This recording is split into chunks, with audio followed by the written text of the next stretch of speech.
Hello everyone, welcome to Camerang cuts.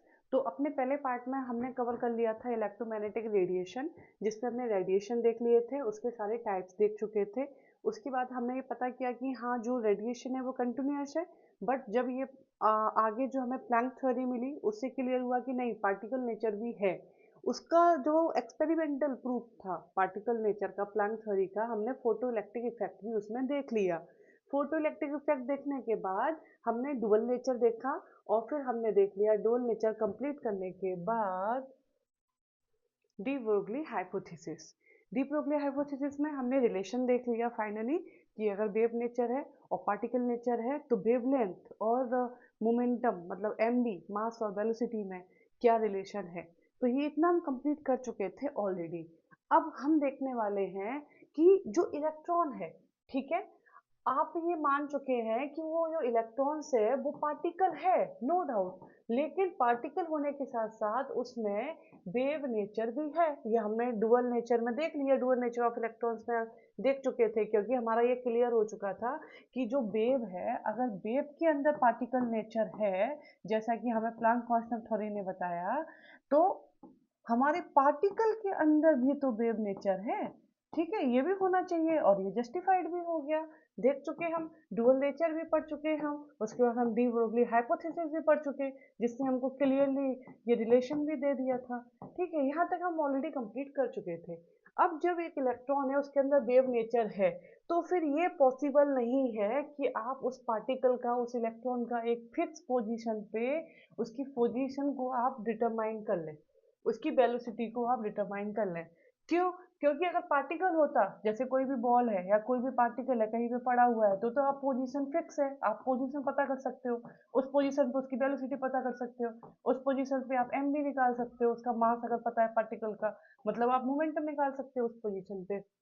लेकिन जब उसके अंदर वेव नेचर आ गया है, तो वेव जो होती है वो हमेशा स्प्रेड करती है स्पेस में। अब जब ये वेव नेचर है और वो स्प्रेड कर रही है स्पेस में, तो फिर ये वेव का, आप वेव का एक टाइम पे पोजीशन और वेलोसिटी या फिर मोमेंटम पता नहीं कर सकते। तो यही therefore physically impossible to determine exact position and momentum simultaneously, ये इम्पॉसिबल है। This limitation is expected by Heisenberg uncertainty principle. और यही जो लिमिटेशन है, यही जो बात है, यही किसके द्वारा बताई गई? By Heisenberg uncertainty principal. तो डेफिनेशन क्या हो गई? It is impossible to simultaneously determine the exact position and the exact momentum of a particle. This is the definition of Heisenberg uncertainty principle. मतलब अगर delta X uncertainty in position है और delta P uncertainty in momentum है, तो इन दोनों का जो प्रोडक्ट है वो always greater than equal to होगा cut H by two. Cut H by two क्या है? Reduced Planck constant. ठीक है, H by two, sorry cut H by two pi. आप इसको ऐसे करके, जैसे मैंने यहाँ क्या लिखा है, देखिए, इसको आप ऐसे करके लिख देते हैं, कट एच बाई टू लिख देते हैं, है ना, कट एच बाई टू लिख देते हैं। और कट एच की वैल्यू क्या होती है? वो होती है, कट एच की वैल्यू होती है कट एच बराबर एच अपॉन टू पाई। तो टू पाई यहाँ पे फोर पाई हो जाता है। तो आप किसी भी तरीके से इसको लिख सकते हैं। मैं थोड़ा सा इरेज कर देती हूँ, आपको क्लियर रहेगा कि यहाँ पे क्या लिखा हुआ है। ठीक है, आप क्लियरली यहाँ पे देख सकते हैं, is greater than equal to cut H by two लिखो, या फिर कट एच की वैल्यू रख दो एच अपॉन टू पाई, या फिर एच अपॉन फोर पाई लिखो, जो भी। क्योंकि एच की वैल्यू आपको पता है क्या है? 6.02 10 टू पावर, है ना, 6.02 10 टू पावर है आपकी -34। ओके, ठीक है। तो अभी यहाँ तक कोई प्रॉब्लम नहीं होनी चाहिए। या तो आप यहाँ पे क्या करो, एच की वैल्यू रख लो 6.6 10 to the power -34 joule second लिख लो, अपॉन टू पाई कर लो, या फिर आप डायरेक्ट इसकी वैल्यू याद रख सकते हो, पाई की वैल्यू 3.14, या फिर 22/7, जो भी आप करना चाहो, या फिर आप इसकी वैल्यू डायरेक्टली यहाँ पे याद करके रख सकते हैं। एक न्यूमेरिकल देख लेते हैं इस पे। ठीक है, न्यूमेरिकल देखने से पहले एक और चीज यहाँ पे आ गई है। जिस टाइप से अभी आपने क्या निकाला, अभी आपने निकाला पोजीशन और मोमेंटम में रिलेशन, अनसर्टेनिटी आपने निकाली, पोजीशन और मोमेंटम में अनसर्टेनिटी आप आसानी से यहाँ पे निकाल चुके हैं। ठीक है, 4 5। ठीक है, इस टाइप से एक साथ आप एनर्जी और टाइम ये भी नहीं बता सकते। तो this is time energy uncertainty principle है। ठीक है, इसमें क्या है, पोजीशन और मोमेंटम की जगह आपने क्या लेना है, एनर्जी और टाइम, मतलब uncertainty in energy and uncertainty in time, इन दोनों का जो प्रोडक्ट होगा वो भी क्या होगा, greater than equal to cut H by 2 होगा। ठीक है, अब देख लेते हैं क्वेश्चन। क्वेश्चन देखते हैं, क्वेश्चन क्या कह रहा है, a electron move with velocity of this, velocity उसने इतनी दी है। ठीक है, बट हमें तो अनसर्टेनिटी चाहिए ना, विद एन अनसर्टेनिटी ऑफ 1%। कितनी दी है उसने अनसर्टेनिटी, 1%। तो डेल्टा भी हो जाएगा 1/100। 1/100 क्या हो गया, मतलब 1% की बात हो रही है। 1/100 को 0.001 यहाँ पे लिख लिया, और ये क्या है, वेलोसिटी। यहाँ पे देखो वेलोसिटी है, ये वेलोसिटी जो दी है। तो फाइनली हमें डेल्टा वी मिल गया, मतलब अनसर्टेनिटी में और इन वेलोसिटी हमें मिल गया है। कितनी थी, 1% ऑफ वेलोसिटी। तो 1% का मतलब था चाहे 1/100 मल्टीप्लाइड बाई वेलोसिटी, या 0.001 मल्टीप्लाइड बाई वेलोसिटी। वेलोसिटी की वैल्यू उसने दी थी, तो वो यहाँ पे आपने डेल्टा भी आसानी से यहाँ पे लिख ली है। ठीक है, डेल्टा पी एक्स कैसे निकालोगे, एम अपॉन डेल्टा वी, वो n multiplied by delta v, m भी होता है, पी बराबर होता है, ये शायद कलर आपको दिख नहीं रहा होगा। ठीक है, पी बराबर होता है एम बी। अगर आप इसमें अनसर्टेनिटी लेंगे, मास तो कांस्टेंट है, तो ये हो जाएगा। अब एम हमें पता है, क्यों, क्योंकि किसकी बात हो रही है, ए इलेक्ट्रॉन, इलेक्ट्रॉन की हो रही है, तो मास क्या होता है इलेक्ट्रॉन का, 9.1 10⁻³ kg। और डेल्टा वी जो है वो यहाँ से आप आसानी से लिख सकते हैं। तो ये डेल्टा पी एक्स क्या हो गया, आप आसानी से यहाँ पे लिख सकते हैं। यूनिट पे बहुत ध्यान देना है, यहाँ से आया मास से केजी, और मीटर पर सेकंड से आ गया मीटर पर सेकंड। तो ये इसकी डेल्टा पी एक्स की फाइनल यूनिट है। ठीक है, अब यहाँ पे रखो, क्वेश्चन हमसे क्या कह रहा है, अनसर्टेनिटी इन पोजीशन। क्वेश्चन हमसे कह रहा है कि हमको अनसर्टेनिटी इन पोजीशन चाहिए। तो ये क्या है, यहाँ जब आप इसको निकालेंगे तो ग्रेटर देन इक्वल टू के बाद यहाँ पे भेज देंगे क्या, डेल्टा पी, क्या है, मोमेंटम। यहाँ पे डेल्टा एक्स नहीं है, डेल्टा पी है। ठीक है, ओके, डेल्टा पी, ओके। तो डेल्टा एक्स आप आसानी से यहाँ पे कैलकुलेट करके निकाल लेंगे, और ये निकलेगा 1.16 10⁻⁹ मीटर। तो इसको क्या नैनोमीटर में कर रखा है, ऑब्वियस है। हाँ, पोजीशन है तो मीटर में ही रहेगा, नैनोमीटर में रहेगा। जिसमें चाहो तो -9 ऑलरेडी था, तो यहाँ पे इसको नैनोमीटर लिख दिया। ठीक है, ओके। तो इसमें कोई प्रॉब्लम आपको होनी नहीं चाहिए। नाउ अब हम एक सेक्शन कंप्लीट कर चुके हैं, अब हम मूव कर रहे हैं दूसरे वाले पार्ट पे। वो लास्ट में छोटा छोटा सा पार्ट छूट गया था, क्योंकि मेरा बेबी रोने लगी थी। ठीक है, नाउ वो पार्ट पूरा कंप्लीट हो गया। अब हम मूव करने वाले हैं अपने मॉलिक्यूलर ऑर्बिटल थ्योरी पे, लीनियर कॉम्बिनेशन एटॉमिक ऑर्बिटल, हम इस पे मूव कर रहे हैं। हम अब जंप कर रहे हैं ऑर्बिटल्स पे। ठीक है, तो ऑर्बिटल्स पे जब हम जंप कर रहे हैं तो उससे पहले एक टॉपिक है, वो है क्वांटम नंबर, जो हमें देख लेना चाहिए। क्योंकि क्वांटम नंबर पे क्वेश्चन आ चुका है, पिछली बार भी आ चुका है, आता ही रहता है। तो क्वेश्चन है कि क्वांटम नंबर्स हैं क्या। तो set of 4 numbers used to completely describe the position, the energy, size, shape, orientation of an electron in an atom। मतलब किसी एक एटम में एग्जिस्ट करने वाले इलेक्ट्रॉन की position, energy, size, shape, orientation क्या होगी। मतलब ये एटम है, ठीक है, एटम में इलेक्ट्रॉन है, ये जो इलेक्ट्रॉन है किस में है, किस शेप में है। ठीक, ये जो इलेक्ट्रॉन है ये कितनी दूर है न्यूक्लियस से, मतलब साइज क्या है उस एटम, हाँ एटम का। ठीक है, एनर्जी क्या है, एनर्जी क्या है उसकी जहाँ पे ये इलेक्ट्रॉन है। ठीक है, ओरिएंटेशन कैसी है। ठीक है, तो ये सारी चीजें जो हमें बताएगा किसी एक एटम में वो इलेक्ट्रॉन या एटम किस तरीके से उसकी क्या क्या प्रॉपर्टी है, क्या हम देख सकते हैं उसके बारे में, वो सब कुछ हमको क्वांटम नंबर्स ही बताते हैं। ठीक है, तो क्वांटम नंबर्स का हम क्या कह सकते हैं, each electron in an atom is a uniquely identified by A set of 4 quantum numbers. ठीक है, मतलब क्वांटम नंबर क्या है, ये सेट ऑफ 4 नंबर्स हैं जो हमें बता देगा position, energy, size, shape, orientation, सब कुछ हमको बता देगा। और ईच इलेक्ट्रॉन का, प्रत्येक इलेक्ट्रॉन का ये जो क्वांटम नंबर्स हैं ये आइडेंटिफाइड होंगी, मतलब यूनिकली आइडेंटिफाइड होंगी। ठीक है, नाउ 4 क्वांटम नंबर्स कौन कौन सी हैं। Number 1 principal, principal quantum number जिसे आप n से रिप्रेजेंट करेंगे। नंबर 2 एक्जीम्यूथल या फिर एंगुलर क्वांटम नंबर जिसे आप l से रिप्रेजेंट करेंगे, या फिर मैग्नेटिक क्वांटम नंबर जिसे आप ml से रिप्रेजेंट करेंगे, या फिर स्पिन क्वांटम नंबर जिसे आप ms से रिप्रेजेंट करेंगे। ठीक है, तो हम अगर समझें तो m, l, ml और ms, principal quantum number, azimuthal quantum number या फिर angular momentum quantum number, ml मतलब मैग्नेटिक क्वांटम नंबर, ms मतलब स्पिन क्वांटम नंबर। तो ये चारों क्वांटम नंबर है, हम वन बाय वन इनको देख लेते हैं, इनमें हम कैसे काम करते हैं। ठीक है, नाउ सबसे पहला है प्रिंसिपल क्वांटम नंबर जिसे हम रिप्रेजेंट करते हैं n से। This represent the main energy level, ये मेन एनर्जी लेवल को बताता है in which the energy is present, जिसमें main energy level in which the electron is present.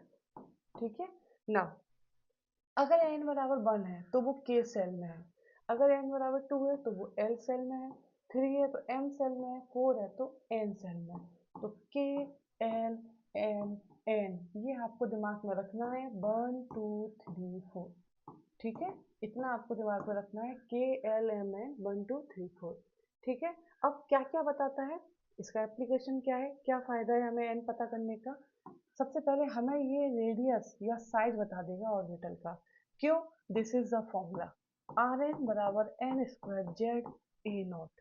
ठीक है, ये हमें बता देगा क्या, रेडियस या साइज बता देगा उस पूरे के पूरे ऑर्बिटल की। एन बराबर जितना होगा, मान लो हम बात करें, जैसे मैंने यहाँ पे लिया हुआ है, हमने हाइड्रोजन एटम लिया है। अब हाइड्रोजन एटम क्या होता है, 1H1, मतलब यहाँ पे जेड बराबर क्या है, 1, एटॉमिक नंबर 1 है। ठीक है, तो जब जेड बराबर यहाँ पे 1 रख दिया गया इस फॉर्मूले में, तो ये फॉर्मूला क्या हो गया, आर एन बराबर एन स्क्वायर ए नॉट। ठीक है, अब एन तो हम रख सकते हैं ना, सेल तो हमें पता कर सकते हैं, 1 2 3 4 हम जितना रख देंगे, हमको 1 रखेंगे के सेल की पता चल जाएगा, 2 रखेंगे एल सेल का पता चलेगा, 3 रखेंगे एम सेल का पता चलेगा, है ना, ऐसे हमें पता चल जाएगा। और यहाँ पे क्या है, ए नॉट की वैल्यू हमें पता है, ये बोहर रेडियस है जिसकी वैल्यू होती है 0.529 एंगस्ट्रॉम। तो यहाँ पे आप रख दोगे तो आपको आसानी से रेडियस पता चलती जाएंगी अलग अलग ऑर्बिटल की।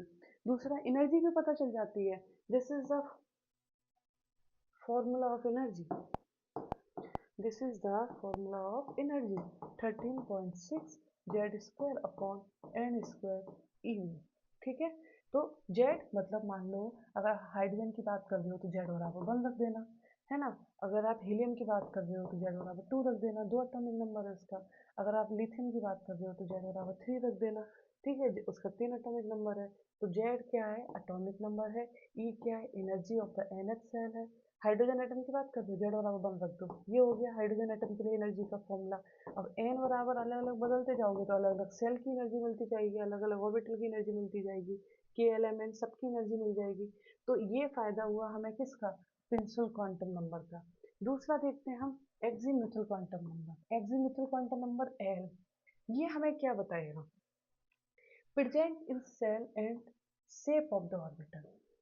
ये हमें ये बताता है कि जो सब सेल है, मतलब सेल आपने देख लिया एन से, सेल के अंदर आते हैं सब सेल, सब सेल। अब ये जो सब सेल है इनका शेप क्या है, वो शेप हमको बताता है एक्जीम्यूथल क्वांटम नंबर।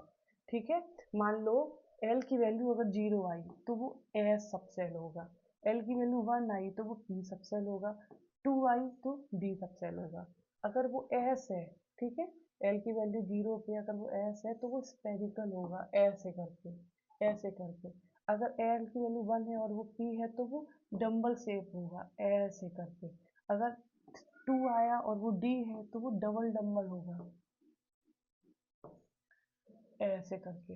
तो हमें क्या पता चल रहा है, हमें सबसेल के शेप पता चल रहे हैं, ठीक है।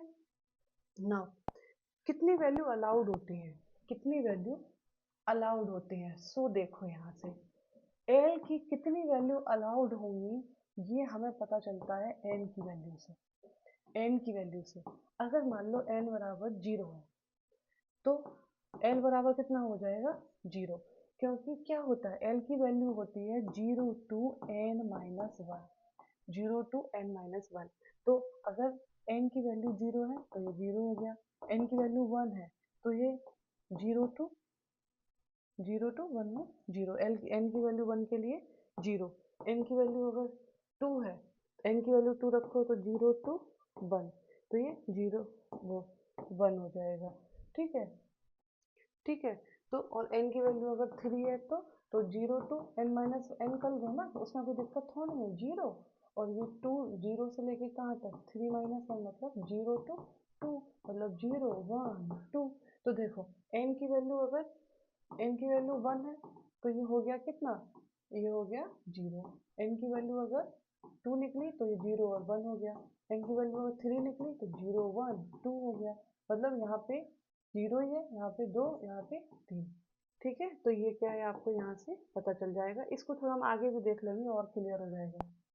Now the next quantum number is magnetic quantum number. देखिए मुझे थोड़ा स्पीड में बोलना पड़ेगा वरना फिर रिकॉर्डिंग बहुत लेंदी हो जाती है, फिर वही दिक्कत है आपके साथ कि बहुत ज़्यादा बड़ा हो गया है, ठीक है। तो हमें थोड़ा स्पीड में भी चलना पड़ेगा जिससे कि जल्दी हो जाए और आपको भी प्रॉब्लम ना हो, क्योंकि आपको चाहिए भी छोटा, छोटा भी चाहिए, शॉर्ट भी चाहिए, स्पीड भी नहीं चाहिए।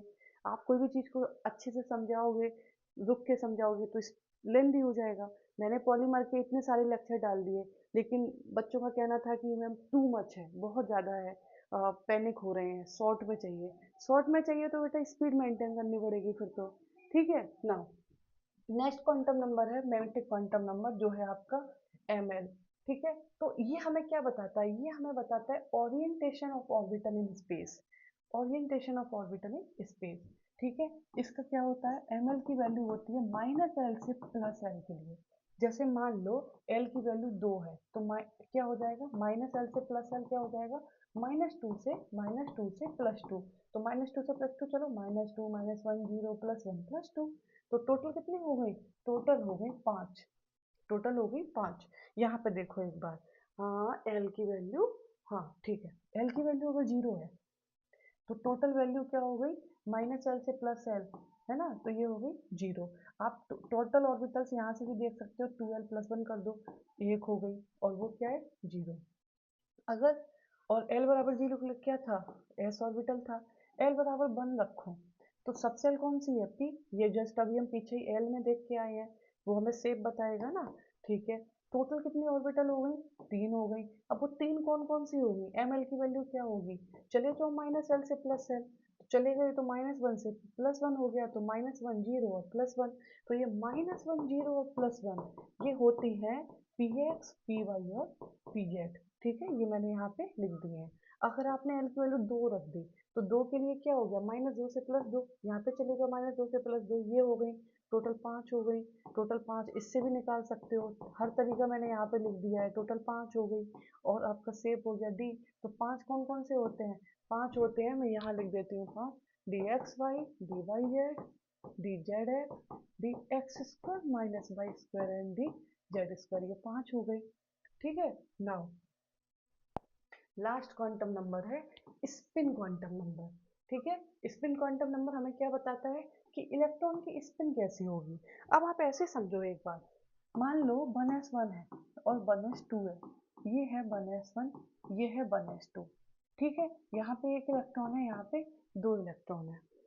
अब अभी आपको नहीं पता 2 इलेक्ट्रॉन कैसे लिखने हैं, आप मान लो दोनों इलेक्ट्रॉन आपने ऐसे लिख दिए, तो इस ऑर्बिटल को अगर आप देखोगे तो ये क्या है, एस है एक, अगर ये एस है तो यहाँ पे यहाँ एन की वैल्यू क्या है 1 है, एल की वैल्यू क्या है, एल बराबर एस के लिए 0 हो गई, ठीक है। ml की वैल्यू जाओगे तो वो भी जीरो हो जाएगी, माइनस एल से प्लस एल। एस की वैल्यू, अब तुम एक इस ऑर्बिटल को ध्यान से देखो, इसके लिए एन की, एल की, एम एल की सबकी वैल्यू सेम हो गई है, लेकिन पॉली एक्सक्लूजन प्रिंसिपल ये कहता है कि no two electron in an atom can have the same four quantum number. चारों के चारों क्वांटम नंबर सेम नहीं हो सकते। तो इन दोनों इलेक्ट्रॉन को ये बताने के लिए कि हाँ ये दोनों अलग अलग हैं, हमें नया क्वांटम नंबर चाहिए जो है आपका स्पिन क्वांटम नंबर। तभी आप हमेशा कहते हो कि स्पिन हमेशा अपोजिट होगी। अगर एक ऑर्बिटल में दो इलेक्ट्रॉन है तो स्पिन हमेशा अपोजिट होगी। तो यहाँ पे क्या है, दो वैल्यू होती हैं, प्लस हाफ और माइनस हाफ। अगर वो मान लो ऐसी स्पिन है तो हम कहते हैं प्लस हाफ है, अगर वो नीचे स्पिन है तो हम कहते हैं वो इलेक्ट्रॉन माइनस हाफ है। ठीक है, तो पॉली एक्सक्लूसिव प्रिंसिपल जो ये बोलता है कि एक जो आपका एक इलेक्ट्रॉन जो एक एटम में प्रेजेंट है, अगर दो इलेक्ट्रॉन एक एटम में प्रेजेंट है तो उन दोनों इलेक्ट्रॉन की चारों क्वांटम नंबर सेम नहीं होगी। इस वाले केस में आपने देखा तीन तो सेम हो ही चुकी थी, तो चौथी तो अलग करनी थी ना, तो वो क्या है आपकी स्पिन क्वांटम नंबर, उसको अलग कर देगा। ठीक है, नाउ यहाँ तक आप पढ़ चुके हो, मेरी तरफ से क्वांटम नंबर्स भी खत्म हो गया है। क्वेश्चंस आपको लगाने हैं, कोई डाउट हो, कोई क्वेश्चन हो कमेंट में छोड़ देना। ठीक है, नाउ नेक्स्ट हम देखते हैं, अब हम मूव करने वाले हैं अपने नेक्स्ट पार्ट पे। हम देखेंगे LC AO, linear combination of atomic orbital, फिर हम चले जाएंगे एमओटी पे। ठीक है, अब हम इस पार्ट पे मूव कर गए हैं। इस यूनिट में बहुत सारे पार्ट कंबाइन कर रखे हैं। सबसे पहला पार्ट कंबाइन कर रखा है उन्होंने, इंट्रो का ही कंबाइन कर रखा है, जिसमें अपने ब्लैक बॉडी रेडिएशन, जिसमें आपने इलेक्ट्रोमैग्नेटिक रेडिएशन पढ़ लिया। ठीक है, आपने डुअल नेचर पढ़ लिया, प्लैंक थ्योरी पढ़ ली, आपने अनसर्टेनिटी प्रिंसिपल पढ़ लिया, वो सब आप पढ़ चुके हैं। इंट्रो के बाद ये चले गए क्वांटम नंबर पे। क्वांटम नंबर बताने के बाद ये आ गए पूरे के पूरे एमओटी थ्योरी पे। एमओटी थ्योरी कंप्लीट करने के बाद ये चले जाएंगे बीएससी पीआर। बीएससी पीआर पे हाइब्रिडाइजेशन तो इन्होंने लिखा ही नहीं, बिना हाइब्रिडाइजेशन के तो बीएससी पीआर कौन ही पढ़ सकता है, लेकिन फिर भी आप पढ़ेंगे, है ना। ओके, एमओटी के बाद ये आ गए बीएससी पीआर पे। फिर ये चले गए आपके किसके, मेटल कार्बोनिल्स पे चले गए, मेटल कार्बोनिल्स। ठीक है, उसके बाद भी इन्होंने अभी सोचा कि अरे कुछ छूट गया है, तब भी इन्होंने क्या डाल दिया इसमें, इन्होंने इसमें डाल दिया कोऑर्डिनेशन कंपाउंड्स का इंट्रो, जिसमें स्पेशली इन्होंने डाल दिया आइसोमेरिज्म। तो this is a very very huge unit, बहुत बड़ी यूनिट है ये, क्योंकि इन्होंने जो हम आगे अलग अलग पढ़ते हैं, इसको इसको पढ़ते हैं हम, इसको पढ़ते हैं हम केमिकल बॉन्डिंग में, है ना, ये सब इन्होंने इसमें डाल दिया। इसको हम पढ़ते हैं एटॉमिक स्ट्रक्चर में, इसको भी इसमें डाल दिया। इसको हम पढ़ते हैं ऑर्गेनोमेटेलिक में, इसमें भी इसको डाल दिया। इसको पढ़ते हैं कोऑर्डिनेशन कंपाउंड में, इसको भी डाल दिया। एक यूनिट में उन्होंने सब कुछ डाल रखा है, तो आपको तो कंप्लीट करना पड़ेगा ना। ठीक है, तो अब हम इसका नेक्स्ट नेक्स्ट डिफरेंट जो टॉपिक है वो स्टार्ट करने वाले हैं। ओके, स्टार्ट करते हैं। तो मॉलिक्यूलर ऑर्बिटल कैसे बनेंगी, ये देखने से पहले हम एक बार ऑर्बिटल देख लेते हैं जल्दी से। ठीक है, अगर हम एस ऑर्बिटल की बात करें तो ये एस ऑर्बिटल है, स्फेरिकल है।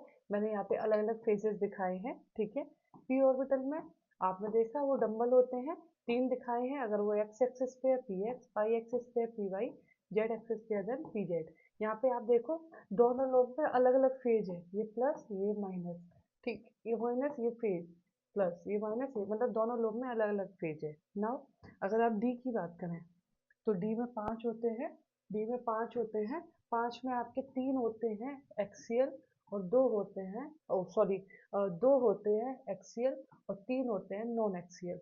ठीक है, जैसे कि अगर हम एक्सियल की बात करें तो एक्सियल आपको पता है कौन कौन से होते हैं, d x square minus y square d z square. ठीक है, तो d x square minus y square कैसे बनेगा, ये देखो एक्स और वाई, ये देखो पूरा एक्सिस पे। ठीक है, फेज की बात करें तो देखो यहाँ पे प्लस, यहाँ पे प्लस, यहाँ पे माइनस, यहाँ पे माइनस, मतलब आमने सामने प्लस प्लस ऊपर नीचे माइनस माइनस। इसमें सेंटर ऑफ इन्वर्जन होता है, ये जिराइड ही होते हैं। ठीक है, थोड़ा हायर क्लास का है, उसको आप छोड़ो, आपके लिए नहीं ना। दूसरा होता है इसमें d z square. D z square जो होता है ये कॉम्बिनेशन होता है d x square minus z square और आपका डी, ये कॉम्बिनेशन होता है d z square minus x square and d z square minus y square. जब ये दोनों देखिए यहाँ पे क्या है, एक्स जेड था, देखो ये यहाँ पे प्लस फेज है और ये माइनस फेज है एक्स एक्सिस पे, यहाँ पे जेड में प्लस फेज है, वाई एक्सिस पे माइनस फेज है। इन दोनों का जब कॉम्बिनेशन होगा तब बनता है ये डी जेड स्क्वायर। देखिए कंस्ट्रक्टिव इंटरफेरेंस हो जाएगा, जेड दोनों में कॉमन है और दोनों का फेज सेम है दोनों लोब में, तो ये क्या कंस्ट्रक्टिव से इसका लोब और ज्यादा बड़ा हो गया। एक्स एक्सिस पे भी निगेटिव थे ऊपर नीचे, वाई एक्सिस पे भी निगेटिव है ऊपर नीचे, सेम फेज है, तो ये क्या करेगा पूरा ऐसे करके घूमने लगेगी नेगेटिव डेंसिटी। तो आप क्या कहते हो कि वो इसके रिंग में आ गई। थोड़ा सा अगर आप डिटेल में जानना चाहते हो तो मैं आपको बता दूं, इसमें कौन टाइप बन जाता है, इस टाइप से कौन टाइप बन जाता है। और इसके बीच में जैसे आप ये समझो कि आपने कोई कौन बनाया, डमरू है, और डमरू के बीच में जैसे कोई भी चूड़ी, चूड़ी आपने डमरू के सेंटर पोजीशन पर रख दी है, चूड़ी उसके ऐसे घूमती रहती है ना, चूड़ी मतलब जो हाथ में गोल गोल चूड़ियां पहनते हैं, ठीक है, वो ऐसे करके घूमती रहती है, मतलब वो डमरू को टच नहीं करती, उसके पार्ट को टच नहीं करती, ऐसी इलेक्ट्रॉन डेंसिटी इसमें घूमती रहती है। ठीक है, लेकिन हम आसान भाषा में डी जेड स्क्वायर लिख देते हैं इसको केवल, और ऐसे करके बना देते हैं, आपने हमेशा ऐसे करके इसको देखा होगा। यहाँ पे निगेटिव निगेटिव बना देंगे, ऊपर प्लस प्लस बना देंगे। ठीक है, ओके।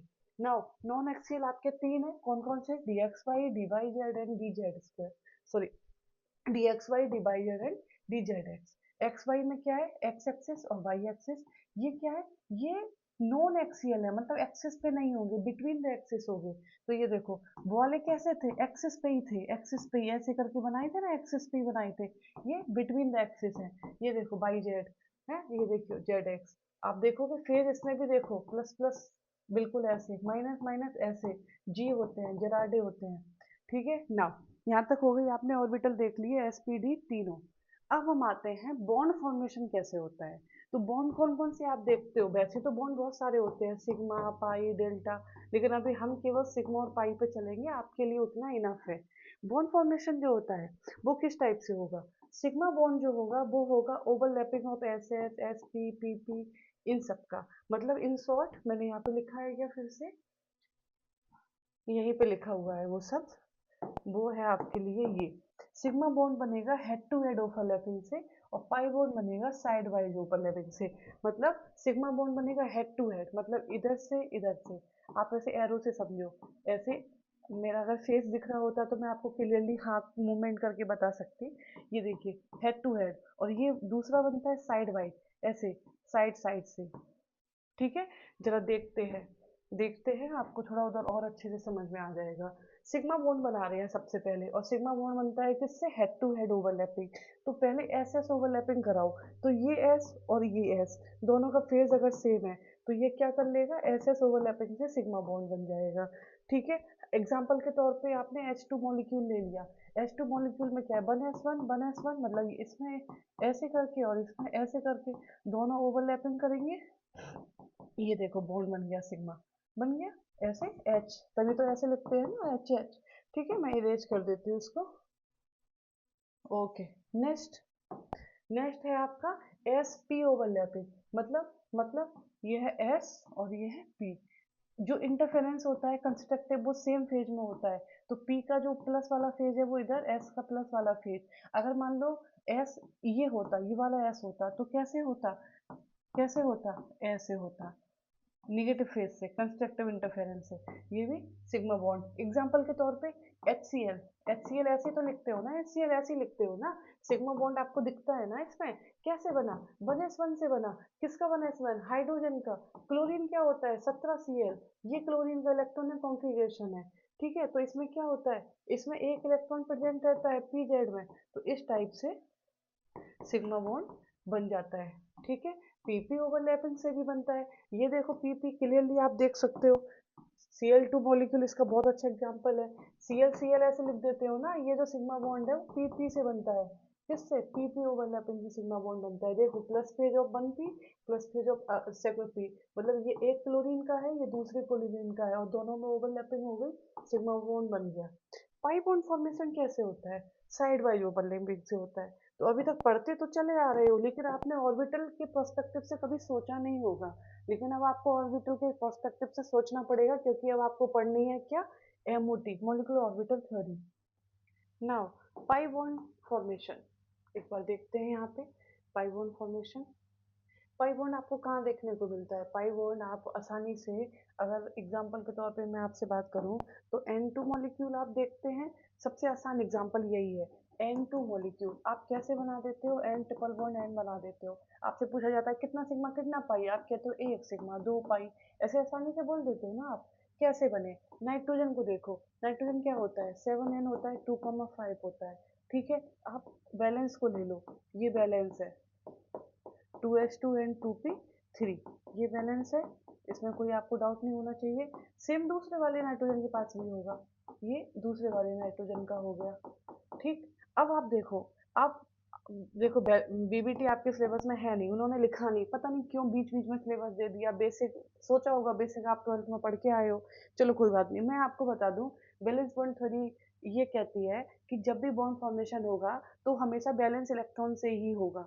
दूसरे पॉइंट में वो ये कहती है केवल अनपेयर्ड इलेक्ट्रॉन ही जो है वो पार्टिसिपेट करेंगे बॉन्डिंग में। तो अनपेयर्ड इलेक्ट्रॉन की वजह से हम इसको ले लेते हैं और इसको ले लेते हैं। ठीक है, इन दोनों को लेंगे तो इसमें पी में 3 है, और कौन कौन सी पी होती हैं? P x p y p z. तो आप ये देखो, अगर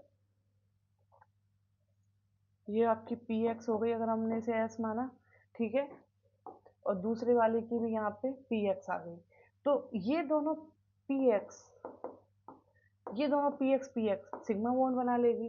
ठीक है, यहाँ देखो, यहाँ पे मैंने जेड मान लिया, तुम इसे जेड मान लो, जेड मान लो, इंटरन्यूक्लियर एक्सिस को जेड मान लो, इंटरन्यूक्लियर एक्सिस को जेड मान लो। तो देखो, ये पी जेड, ये पी जेड, ये सिग्मा बना दिया।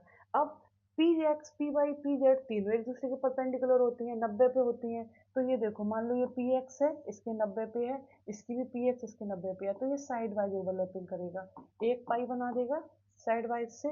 नाउ अब पी वाई भी तो है यहाँ पे, पर वो 90 पे है, 3D में है, ये पेपर में दिख रहा है तुमको। तो यहाँ पे इसका पी वाई, इसका पी वाई भी एक और पाई बॉन्ड बना लेगा साइड वाइज ओवरलैपिंग से। तो यहाँ पे 3 बॉन्ड बन गए। ठीक है, मैं बहुत ज़्यादा डिटेल में नहीं जाऊंगी, टाइम बहुत ज़्यादा आगे जा रहा है, वीडियो बड़ी हो जाएगी। मुझे डिटेल में पढ़ाने में कोई दिक्कत नहीं है, लेकिन बच्चों को डिटेल में पढ़ने में दिक्कत है। ठीक है, आपको उतना ही चाहिए जितना पेपर में आना है, जितना आपको लिखना है। तो आई हैव नो प्रॉब्लम, मेरा कंसर्न ये है कि आप अच्छा पेपर दें और आप अच्छे नंबर लेके आएँ। क्योंकि मैं तो चाहती हूँ कि बच्चा ज़्यादा सीखे, लेकिन कोई बात नहीं, I have no problem. Now next topic is linear combination of atomic orbitals. अभी तक हमने एटॉमिक ऑर्बिटल्स देख ली हैं, हमने ओवरलैपिंग देख ली है, हमने देख लिया कि सिग्मा और पाई बॉन्ड किससे बनता है। ठीक है, हम head to head sidewise overlapping की बात कर चुके हैं। अब हम मूव कर रहे हैं मॉलिक्यूलर ऑर्बिटल थ्योरी की तरफ। आप जब मॉलिक्यूलर ऑर्बिटल थ्योरी पढ़ते हैं, मतलब मॉलिक्यूलर ऑर्बिटल्स, अभी तक आप जितना भी पढ़ रहे हो ना, आपने जो सिग्मा या पाई बनाया, वो सब एटॉमिक ऑर्बिटल्स की बात हो रही थी।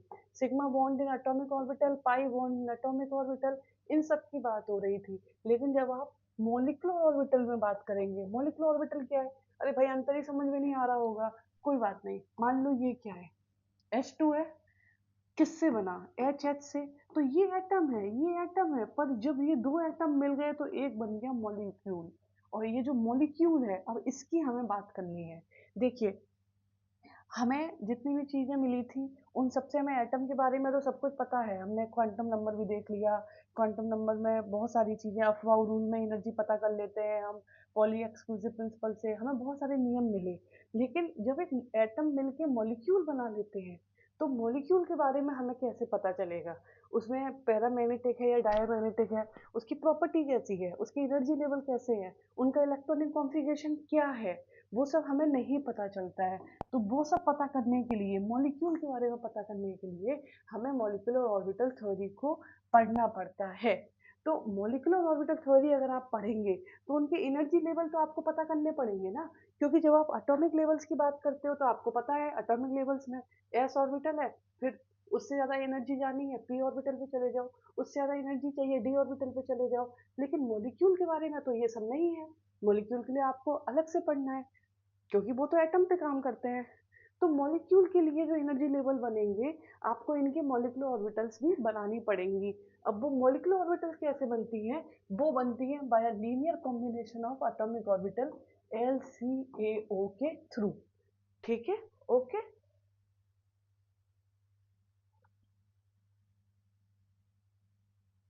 क्या हो गया, इसको काम क्यों नहीं कर रहा बोर्ड? पेन काम ही नहीं कर रहा भाई, क्या दिक्कत हो गई? बोर्ड हैंग कर गया है क्या? फिंगर काम कर रहा है लेकिन कुछ और काम नहीं कर रहा है। ओके कोई बात नहीं, मैं पेन की जगह इसी से बता देती हूँ। आई डोंट नो भाई पेन काम नहीं कर रहा है। मैं अभी रोकना नहीं चाहती वरना मुझे फिर से स्टार्ट करना पड़ेगा। ओके, फिंगर से पढ़ा देती हूँ। Now linear combination atomic orbital, this is method is use to construct molecular orbital by taking linear combination. मतलब अब आपको पता नहीं कोई सेटिंग टच कर दी है मैंने, क्या हुआ है? Pen, okay now it's back. Okay now molecular orbital जो है method to use construct molecular orbital, okay वही लिखा है। लीनियर कॉम्बिनेशंस क्या है? आपको मॉलिक्यूलर ऑर्बिटल बनानी है by the linear combination of atomic orbital, ठीक है? तो अब क्या है, ये कैसे बनती हैं? ये बनती हैं जैसे कि मान लो हम मान लें दो वेव फंक्शन है साई ए और साई बी, ठीक है? और हम मान लें जैसे कि एक एटम है ए जिसका, अब ये काम कर रहा है, ओके। तो मान लो एक एटम है ए और इसका वेव फंक्शन है साई ए, एक एटम है बी जिसका वेव फंक्शन है साई बी। तो अगर ये दोनों ऐड हो जाए, मतलब इनमें कंस्ट्रक्टिव इंटरफेरेंस हो, दोनों में अगर कंस्ट्रक्टिव इंटरफेरेंस हो, तो उस केस में क्या होता है, ये बनेगा बॉन्डिंग मॉलिक्यूलर ऑर्बिटल। अगर डिस्ट्रक्टिव इंटरफेरेंस हो तो ये बनेगा एंटी बॉन्डिंग मॉलिक्यूलर ऑर्बिटल। आप ऐसे समझो, जैसे मान लो एक ये वेव है और एक ये वेव है। आप जब ऑर्बिटल, हाँ मैंने आपको ऑर्बिटल बताई है ना, मैं थोड़ा डीपली नहीं बताया आपको, चलो कोई बात नहीं। मान लो ये वेव है, ठीक है? अगर इन दोनों वेव में आपको कंस्ट्रक्टिव कराना है तो इसका फेज मिल जाएगा और ज़्यादा बड़ा बना लेगा, इसका फेज मिलेगा और ज़्यादा बड़ा बना लेगा। तो ये क्या है, कंस्ट्रक्टिव हो गया। वही अगर आप डिस्ट्रक्टिव देख रहे हैं तो मान लो ये एक वेव है और ये एक वेव है, तो इसके अपोजिट फेज मिलेंगे, अपोजिट फेज। तो ये क्या करेंगे, एक दूसरे को कैंसिल आउट कर देंगे और ये डिस्ट्रक्टिव इंटरफेरेंस हो जाता है, ठीक है?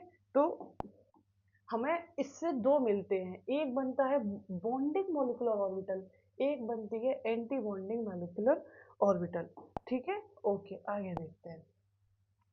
क्या इसके कुछ नियम है? नियम क्या है? Condition for effective linear atomic linear combination atomic orbital, symmetry match करनी चाहिए। LCAO उन्हीं में होगी जिनमें सिमेट्री मैच हो, मतलब एस एस के साथ, एस जो है पी जेड के साथ नहीं करेगा क्योंकि एस यहाँ है पी यहाँ है ना? तो पी पी के साथ, है ना? तो ये आप यहाँ पे क्लियरली देख सकते हो। यहाँ पे मैंने एक चीज और देखी हुई है, यहाँ पे कट्टे मारे हुए हैं दो, क्यों? पी एक्स और पी वाई के साथ नहीं होगा, क्यों? अरे दोनों अपोजिट है ना, पी एक्स तुमको जिस एक्सेस पे मिलेगा उसकी 90 डिग्री पे मिलेगा तुमको दूसरे का पी वाई, है ना? तो नहीं हो पाएगा क्योंकि सिमेट्री मैच नहीं कर रही ना। जो हेड टू हेड जैसे आप बॉन्डिंग कर रहे थे उसी तरीके से समझो ना, जब वो दूसरे वाले एक्सिस पे होगा 90 डिग्री पे होगा तो इसके साथ कैसे मैच कर देगा, नहीं कर पाएगा। एनर्जी कंपेटिबिलिटी, एनर्जी सेम होनी चाहिए। मान लो एक ये एटम है और दूसरा एटम की एनर्जी मान लो ये है तो ओके ओके है, लेकिन मान लो एक ये है और एक की एनर्जी यहाँ है, तो ये बहुत ह्यूज गैप है, तो यहाँ पे जो है वो नहीं होगी, LCAO नहीं होगी ना। ओवर क्या, हाँ, ओवरलैप एक्सटेंट, जितना अच्छा ओवरलैपिंग होगी उतनी अच्छी बॉन्डिंग होगी। जब आप मॉलिक्यूलर ऑर्बिटल थ्योरी पढ़ रहे होंगे वहां पे भी ये नियम फॉलो किए जाएंगे। ये नियम क्या है, अफबाउ रूल। अफबाउ रूल क्या कहता है कि सबसे पहले इलेक्ट्रॉन वहां जाएगा जिसकी एनर्जी लो होगी। जब आप एमओ में भी इलेक्ट्रॉन फिल करेंगे ना तब भी आपको ये फॉलो करना पड़ेगा। जब आप एमओ के बॉन्डिंग एंटी बॉन्डिंग बनाओगे तो सबसे पहले इलेक्ट्रॉन उसी में जाएगा जिसकी एनर्जी सबसे ज्यादा लो होगी।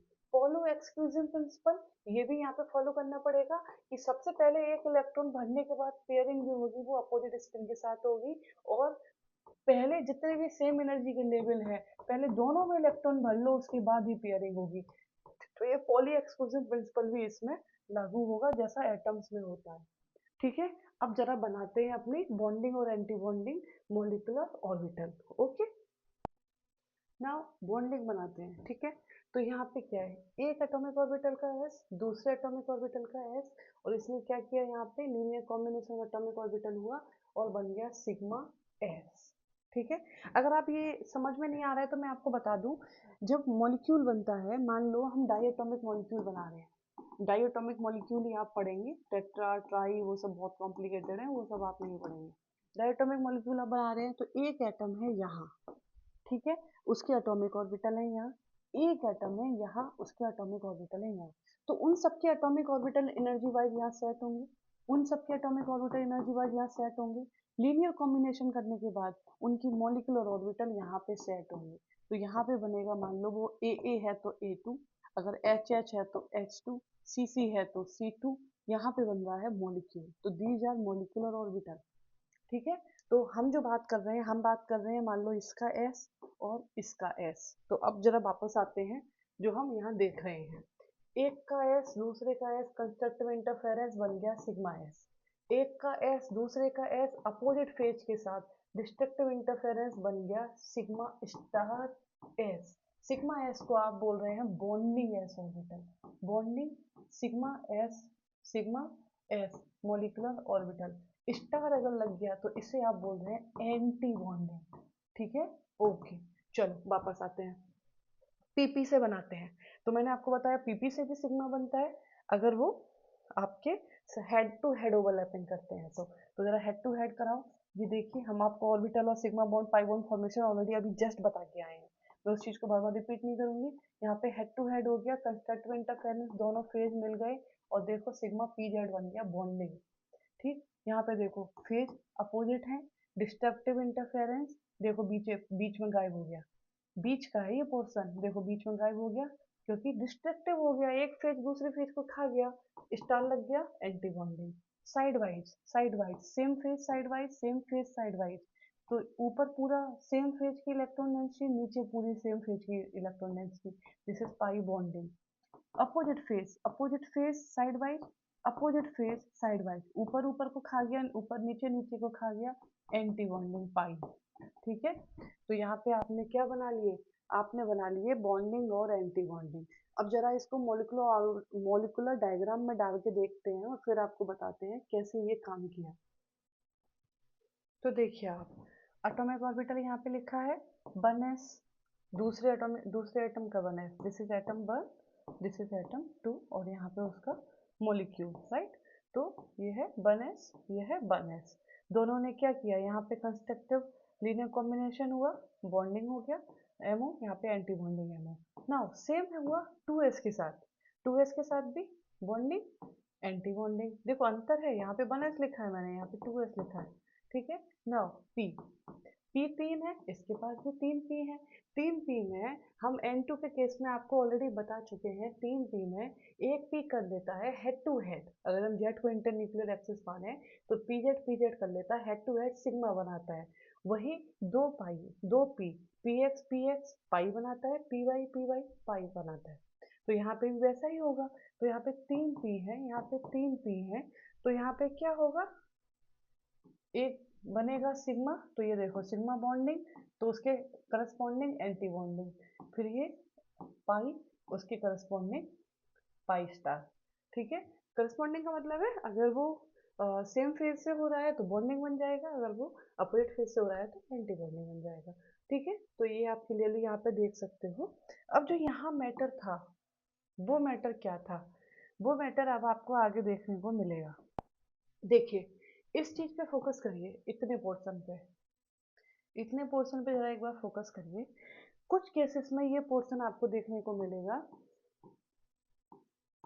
ऐसा, और कुछ पोर्शन पे आपको ये पोर्शन देखने को मिलेगा ऐसा, ठीक है। अब इन दोनों में अंतर क्या रहेगा, ये यहाँ पे बीच में है सेंटर पॉइंट, ठीक है। देखिए इन दोनों में अंतर क्या रहेगा, ये आपका क्या सिग्मा, ये आपके पाई, ये आपके पाई स्टार सिग्मा स्टार, ठीक है। सेम यहाँ पे नीचे, तो इसमें आप देखो अंतर क्या है, अंतर है ये, अंतर है ये, इसमें क्या चेंज है, ये यहाँ पे लो एनर्जी में है और ये यहाँ पे हाई एनर्जी में चला गया है। तो मैं अगर आपको सीधा सीधा दिमाग में रखना है तो मैं आपको बता दूं, जब आप देखोगे B2 C2 और N2 का केस, ठीक है, मतलब 14 इलेक्ट्रॉन तक जब आप देखोगे B2 N2 C2, आप 14 इलेक्ट्रॉन तक जब देखोगे तो आपको ये देखने को मिलेगा ऊपर, वही अगर आप इसके आगे के केस देखोगे, O2 और F2 देखोगे, तो ये आपको देखने को मिलेगा नीचे। मतलब अगर आप पढ़ोगे B2, C2 और N2, तो ये मिलेगा आपको इस टाइप से। ठीक, ये 1s के बॉन्डिंग एंटी बॉन्डिंग, ये 2s के बॉन्डिंग एंटी बॉन्डिंग, ये आपको पाई, ये आपका सिग्मा, ये पी से है, ये किससे है, पी से, और ये पाई स्टार, ये सिग्मा स्टार। ठीक, वही दूसरी साइड अगर आप चले आओगे 14 के आगे O2 और F2 पे, तो ये आपको देखने को मिलेगा ऐसे। मतलब ये अब सिमेट्रिकल हो गया है, देख रहे हो, सिमेट्रिकल, जैसा बिल्कुल ऊपर वैसा नीचे, बिल्कुल सिमेट्रिकल हो गया है, ये देखने को आपको मिलेगा। ठीक है, ये तो मैंने आपको बता दिया कि आपको किस टाइप के एमओ देखने को मिल जाएंगे, उनका ऑर्डर किस पैटर्न में रहेगा, ये होता क्यों है, ये मैं आपको बताऊंगी जब आप सीयू मॉलिक्यूल पढ़ेंगे तब, क्योंकि अभी मैं बताऊंगी आपके लिए कॉम्प्लिकेटेड हो जाएगा। तो पहले हम जो इजी इजी वाले डायटोमिक मॉलिक्यूल हैं उनमें इलेक्ट्रॉन की फिलिंग कर लेते हैं, फिर जब हम जाएंगे सीयू मॉलिक्यूल पे तब मैं आपको ये बात बता दूंगी कि ऐसा क्यों होता है। ठीक है, ओके। नाउ सबसे पहला हम मॉलिक्यूल ले लेते हैं H2 मॉलिक्यूल। H2 मॉलिक्यूल के लिए हमारे पास दो एटम है, एक H एटम, दूसरा भी H एटम।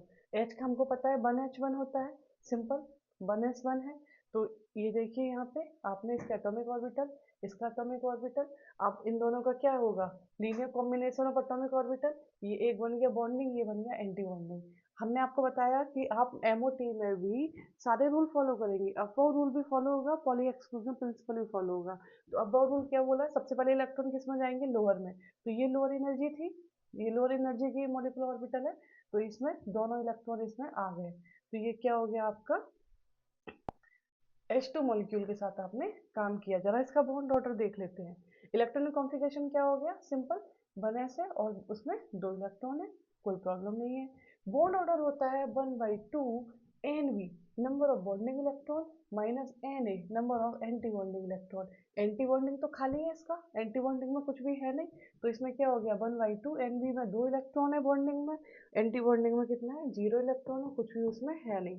तो ये क्या हो गया, बॉन्ड ऑर्डर हो गया इसका बंद। बॉन्ड ऑर्डर बंद होने का मतलब है कि इसमें केवल एक सिंगल, मतलब एक ही बॉन्ड है, वो क्या है इसमें, सिग्मा बॉन्ड। कैसे सिग्मा बॉन्ड है, क्योंकि देखो यहाँ पे क्लियरली सिग्मा 1s बनाया ना, तो ये क्या है, सिग्मा बॉन्ड है। इसलिए आप H2 मॉलिक्यूल को ऐसे लिख देते हो और कहते हो कि इसमें एक क्या है, सिग्मा बॉन्ड है। ठीक है, तो ये हो गया सबसे आसान वाला H2 मॉलिक्यूल। नेक्स्ट मॉलिक्यूल देखते हैं हम। नाउ अपना सेकंड मॉलिक्यूल क्या है, हीलियम मॉलिक्यूल। ये क्या होता है, 2He4। ठीक है, अगर आप इलेक्ट्रॉन कॉन्फ़िगरेशन लिखेंगे तो 1s2 होता है। तो देखो यहाँ पे आप देखोगे ये आपका हीलियम का एटॉमिक ऑर्बिटल 1s, ये है दूसरे हीलियम एटम का एटॉमिक ऑर्बिटल 1s। ठीक है, इसमें दो इलेक्ट्रॉन है, यहाँ क्लियरली आप देख सकते हो ना, दो इलेक्ट्रॉन है, तो इसमें भी दो इलेक्ट्रॉन है। ओके, अब आप बनाओ मॉलिक्यूलर ऑर्बिटल्स। तो ये क्या है, 1s और 1s, एस एस से क्या सिग्मा बॉन्ड बनता था, तो सिग्मा बॉन्डिंग और सिग्मा एंटी बॉन्डिंग बनेगा, तो ये हो गया सिग्मा 1s और सिग्मा स्टार 1s। सबसे पहले आप जब भी मॉलिक्यूलर ऑर्बिटल थ्योरी पढ़ रहे हैं ना, तो सबसे पहले आप क्या करो कि जो भी आपके एटॉमिक ऑर्बिटल्स के ऑर्बिटल्स हैं उनका LCAO करा के सबसे पहले मॉलिक्यूलर ऑर्बिटल बना लो।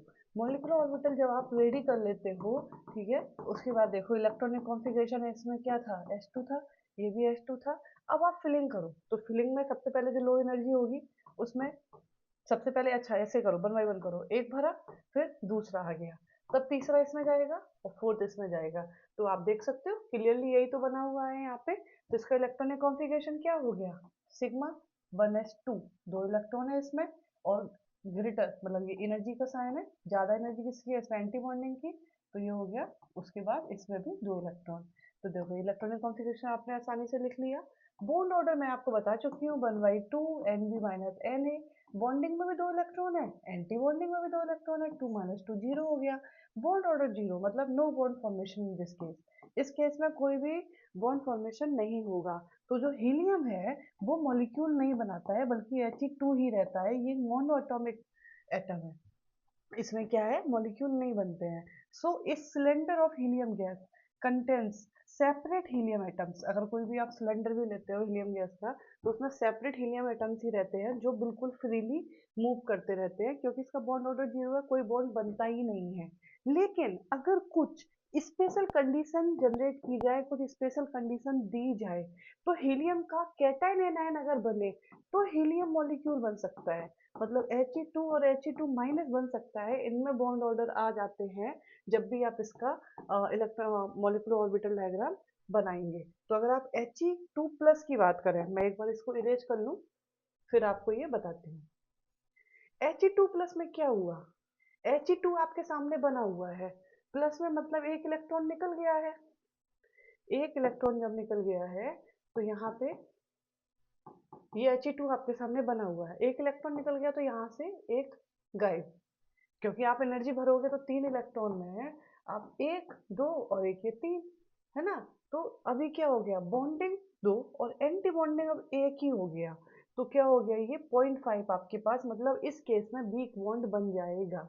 अगर आपके पास He2 माइनस है तो क्या होगा, यहाँ पे आगे और एमओ बनेगी और उसमें एक इलेक्ट्रॉन आ जाएगा, तो फिर से आपका बॉन्ड ऑर्डर जो है वो चेंज होगा पर जीरो नहीं होगा।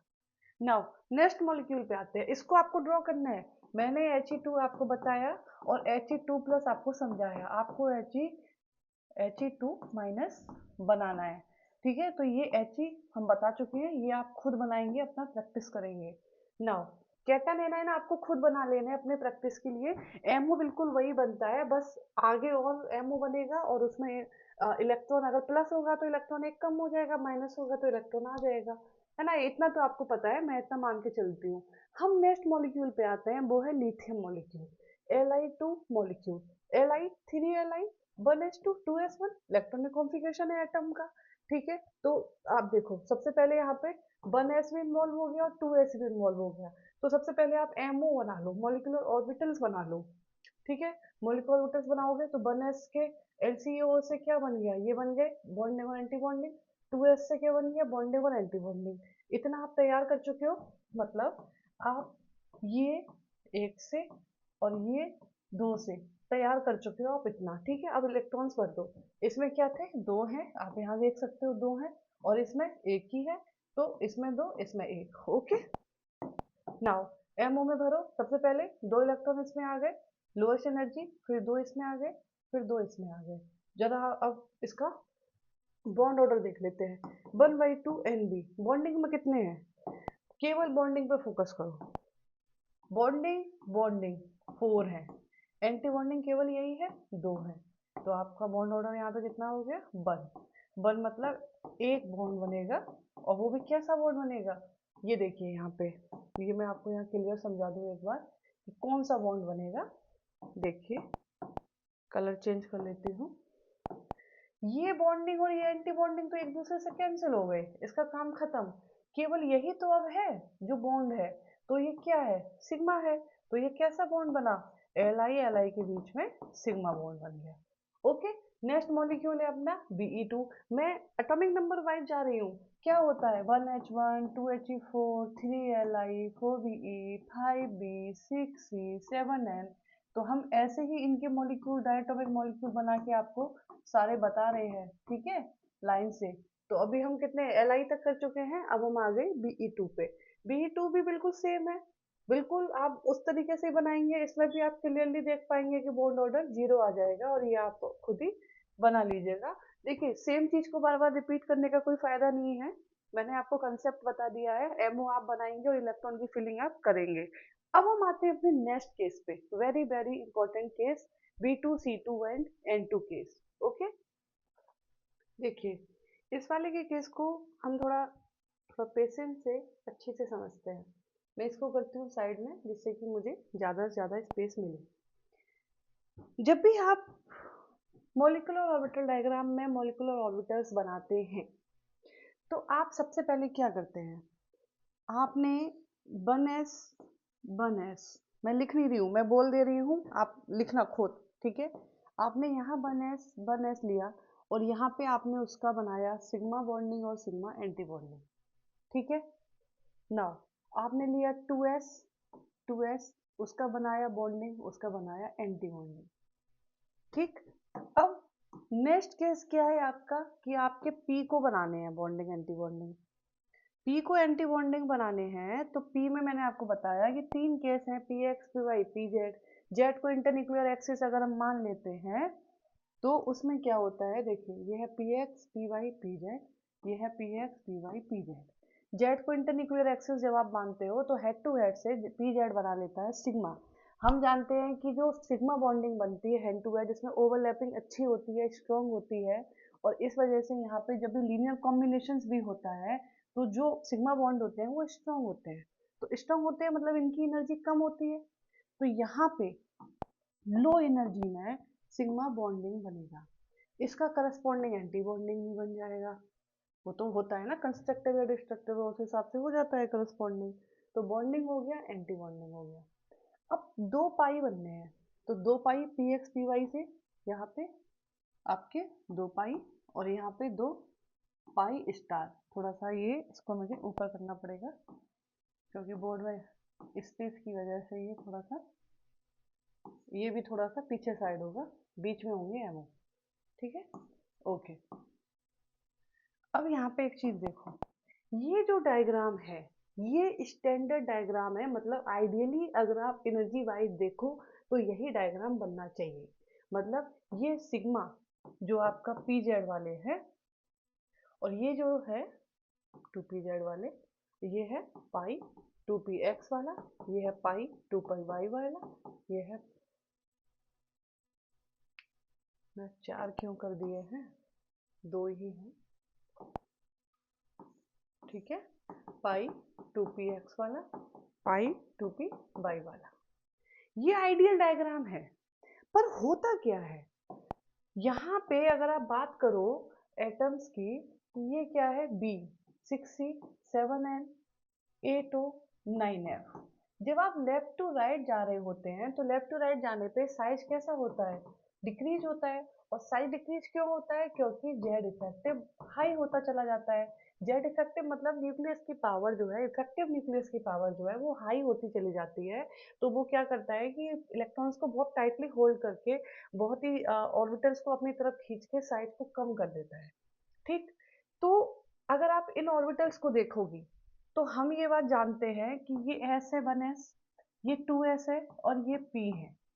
तो जब भी कोई न्यूक्लियस स्ट्रांग होता चला जाएगा तो वो इनको नीचे खींचेगा, तो इसकी एनर्जी कम होगी, इसकी एनर्जी कम होगी, इनकी भी एनर्जी कम होगी। ठीक है, तो अभी क्या हुआ, लेफ्ट टू राइट जब आप जा रहे हैं तो लेफ्ट टू राइट में एक है एस और एक है पी जो हमारे एटम्स में प्रेजेंट है। तो न्यूक्लियस जब पुल करता है, जब ऑर्बिटल्स को खींचता है, तो एस ऑर्बिटल जो न्यूक्लियस के ज्यादा क्लोज होती है उसको ज्यादा स्ट्रांगली पुल करता है, और पी को उतना स्ट्रांगली पुल नहीं करता है।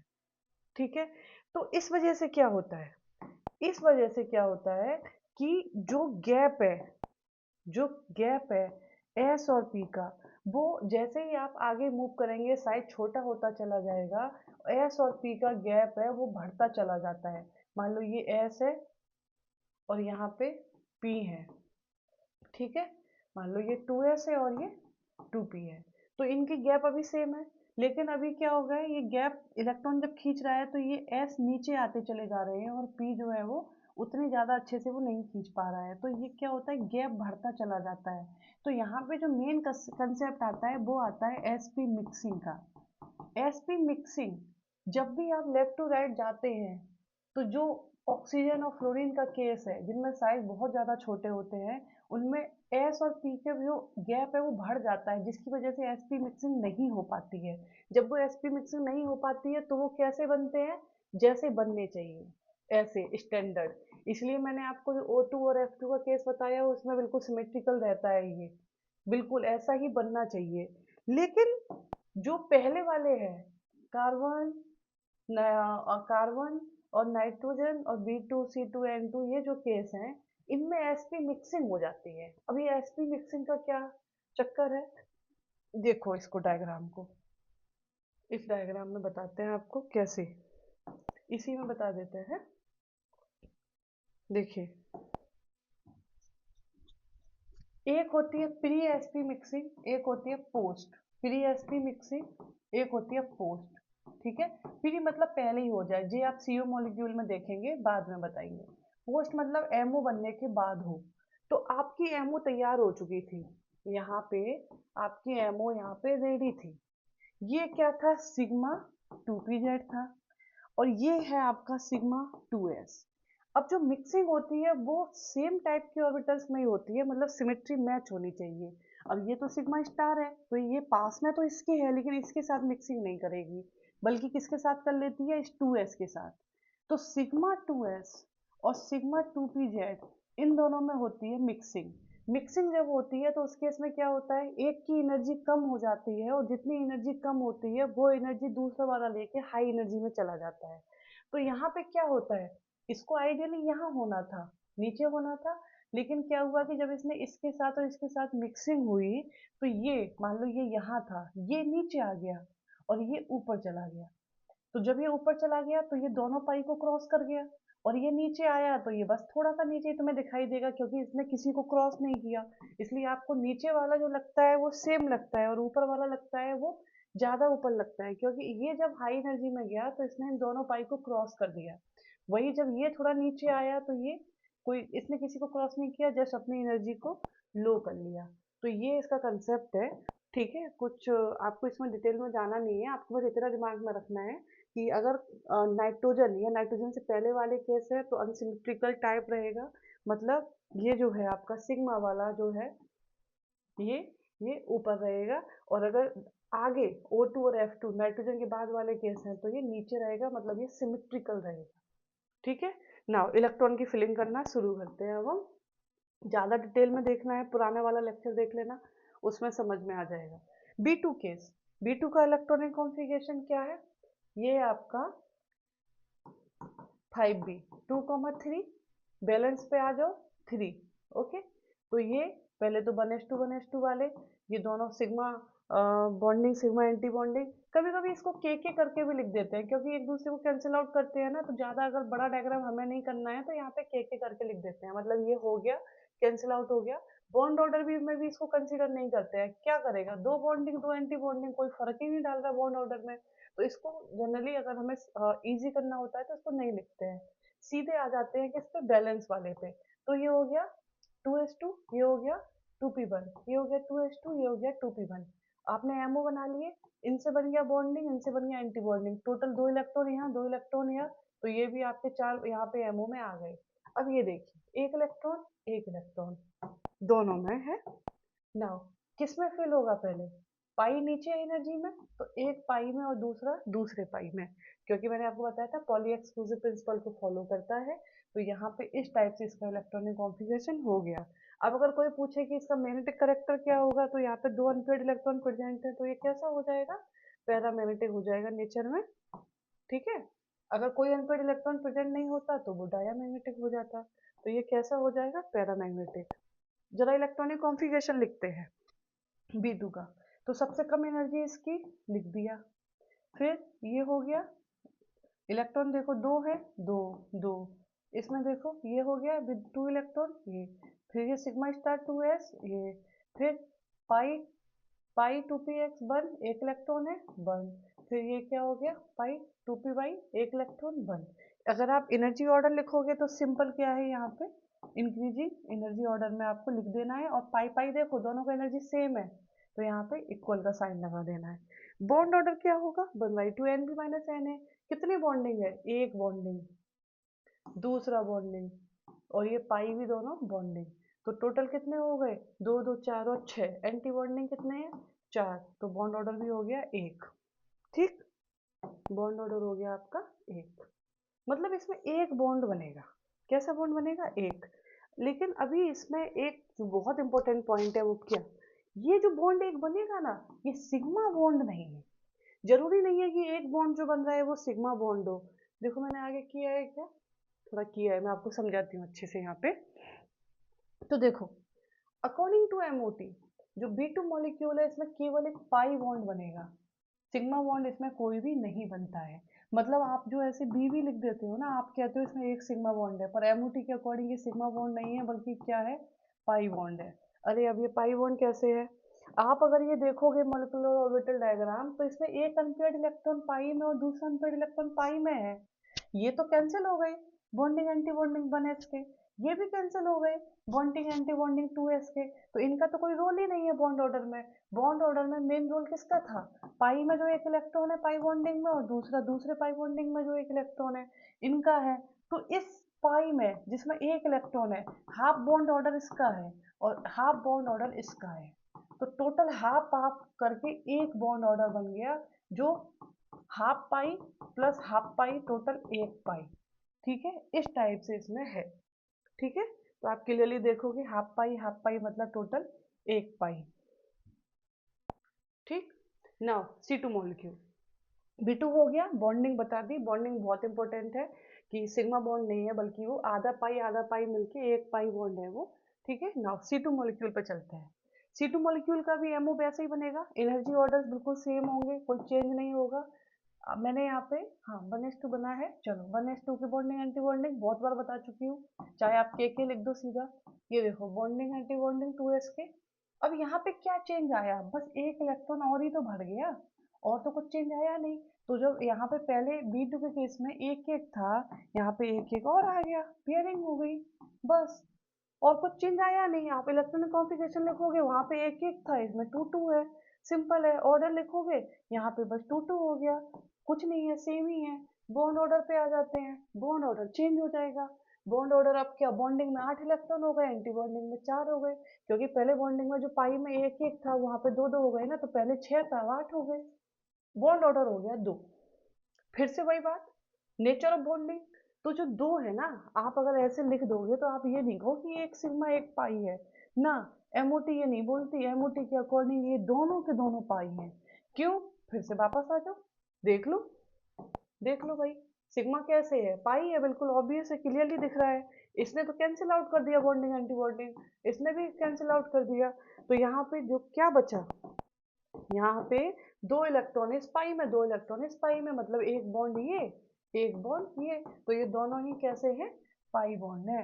तो C2 मॉलिक्यूल में 2 पाई बॉन्ड होते हैं। मतलब C2 मॉलिक्यूल जब आप देखोगे, तो इनका जब आप P बनाओगे, तो यहाँ देखो एक पाई साइड वाइज ओवरलैपिंग से, और दूसरा पाई साइड वाइज ओवरलैप से। इसमें पी जेड में ओवरलैपिंग होती ही नहीं है, मतलब सिग्मा बॉन्ड इसमें बनता ही नहीं है। ठीक है, मैग्नेटिक बिहेवियर कोई पूछे तो सारे के सारे इलेक्ट्रॉन पेयर्ड है, जब सारे इलेक्ट्रॉन पेयर्ड हैं then this is diamagnetic in nature. ठीक है, this is very very important example C2। ठीक है, अब अपना अगला मॉलिक्यूल जो है वो है N2 मॉलिक्यूल। ठीक है, तो N2 मॉलिक्यूल में इसमें क्या चेंज आ जाएगा, जो आपने B2C2 देखे, N2 में एक इलेक्ट्रॉन और बढ़ जाएगा, है ना। क्या होता है, आप इलेक्ट्रॉन कॉन्फ़िगरेशन आपको पता है, इसमें बस ये इलेक्ट्रॉन और बढ़ जाएगा, और दूसरे वाले एटम में भी एक इलेक्ट्रॉन और बढ़ जाएगा। आपका एमओ बिल्कुल सेम है, मैंने नीचे का नहीं लिखा है। तो यहाँ ये जो खाली था पिछले केस में, अब यहाँ पे 2 इलेक्ट्रॉन और ऐड हो जाएंगे। नीचे का जो के है, बॉन्डिंग एंटी बॉन्डिंग, वो मैंने यहाँ पे नहीं लिखा है, आप लिख सकते हैं। पहले वाले को के लिखते हैं, दूसरे वाले को आपको एज इट लिखना पड़ेगा, 2s का bonding anti bonding. Okay, bond order 1/2 Nb - Na। नीचे नीचे के बॉन्ड ऑर्डर से कोई मतलब नहीं है, क्योंकि ये कैंसिल आउट कर रहे हैं एक दूसरे को, दोनों में bonding anti bonding same electron है। ऊपर वाला देख सकते हैं आप डायरेक्ट, दो दो दो चार दो छः, पूरे के पूरे 6 बॉन्डिंग में है, एंटी बॉन्डिंग पूरा खाली है, तो 3 हो गए यहाँ पे। और ये बात आपको पता है, ये आप क्लियरली देखते हो, यहाँ पे 3 बॉन्ड होते हैं। नाउ एमओ इलेक्ट्रॉनिक कॉन्फ़िगरेशन, ये नीचे वाला है 1s का बॉन्डिंग एंटी बॉन्डिंग, 2s का बॉन्डिंग एंटी बॉन्डिंग, और ये ऑर्डर आप यहाँ पे क्लियरली देख सकते हो। एनर्जी ऑर्डर देखना है तो आप ग्रेटर का साइन लगा दो, यहाँ पे इक्वल रहेंगे, क्योंकि ये दोनों की एनर्जी सेम है, दोनों पाई सेम है। ओके, बिल्कुल सेम है, इसमें कुछ भी अंतर नहीं है। अब ये देख लो नेचर क्या है, ये देखो पाई में 2 electron, pi two p x में, पाई टू पाई में 2 इलेक्ट्रॉन, मतलब एक पाई बॉन्ड यहाँ से, एक पाई बॉन्ड यहाँ से, और इसमें भी सिग्मा 2p z में भी 2 इलेक्ट्रॉन, मतलब एक सिग्मा यहाँ से। तो ये यहाँ पे क्लियर है कि एक सिग्मा और 2 पाई, जैसा हम पढ़ते हैं ये बिल्कुल वैसा ही है। नाउ नेक्स्ट केस O2 और F2, मैंने आपको बताया था इसमें क्या चेंज आ जाता है, जो आपका स्टैंडर्ड होना चाहिए वही है। तो मैंने जो आपको मिक्सिंग बताई थी वो मैंने यहाँ पे थोड़ा सा लिखा हुआ है, हम आपको एक बार फिर से बता देते हैं। देखिए BCNOF, जैसे ही साइज घटता है जेड इफेक्टिव न्यूक्लियर चार्ज भी जो है वो बढ़ता है, जेड इफेक्टिव बढ़ने का मतलब है कि न्यूक्लियस जो है वो स्ट्रॉन्ग होता चला जाता है। तो यहाँ पे क्या है, एस, 2s और 2p, देखो कितना कम गैप होता है इन दोनों में। p की थोड़ी ज़्यादा एनर्जी होती है, लेकिन दोनों का जब दोनों का n बराबर 2 ही है, सेल दोनों का सेम है, ठीक है, n बराबर 2 सेल में ही तो ये दोनों सब सेल है 2s और 2p, है ना। तो एनर्जी देखो बिल्कुल दोनों की मिलती जुलती है, तो यहाँ पे s की मिक्सिंग हो जाती है। लेकिन जैसे ही आप लेफ्ट टू राइट जा रहे हैं तो इसका जो 2s है ये नीचे और नीचे हो जाता है, क्योंकि न्यूक्लियस इसको अच्छे से खींच लेता है अपनी तरफ, लेकिन इसका जो p है उसको ज़्यादा अच्छे से नहीं खींच पाता है। जैसे यहाँ पे क्लियरली दिखाया गया है, p केवल थोड़ा ही नीचे गया, लेकिन 2s बहुत ज़्यादा नीचे गया। जैसे और ज़्यादा आप राइट में चले जाएंगे तो ये गैप और ज़्यादा बढ़ता चला जाता है, तो ये मिक्सिंग जो है वो नहीं हो पाती है लेफ्ट टू राइट में। तो पिछले वाले केस में due to s p mixing 2s goes lower in energy and 2pz goes higher in energy and crosses this। मैं पहले ही बता चुकी हूँ, यहाँ पे लिखा हुआ है, ठीक है। बट इस केस में O2F2 में कोई भी sp मिक्सिंग नहीं होती है और ये बिल्कुल सिमेट्रिकल रहता है जैसा इसको रहना चाहिए। अब इलेक्ट्रॉन भरते हैं। 8O16 2,6 1s2 2s2 2p4 1s2 2s2 1 2 3 4।